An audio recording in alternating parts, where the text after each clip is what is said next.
posted this, along with many of the other protesters, are calling for more representation within the government. We spoke to Zacharias Zazellam, an Ethiopian blogger living in Montreal. He left Ethiopia during the peak of the protests in February of last year.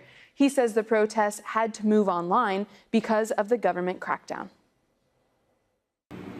In 2017, the Oromoo protests and Amhara protests have been somewhat immobile for the most part. This is due to the government's heavy-handed crackdown, despite the horrific losses and despite the lack of political gains or constitutional changes.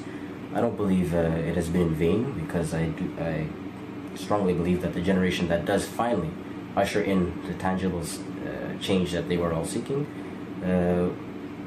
won't have to look very far for inspiration. They have their comrades from last year, a lot of them who were in their teens, early 20s and early 30s. So I do believe that the current generation has already been handed the batons. Just this week, the permanent representative of Ethiopia to the United Nations, Takeda Alemu, told Inner City Press that social media was, quote, dangerous and should not be used. He told the reporter that he would rather talk about social media in private. During the last protest, the government shut down social media sites and blocked texting apps like WhatsApp. If you're in Ethiopia and you're following these protests online, we'd love to hear from you. Be sure to get in touch with us with the hashtag AJNewsGrid.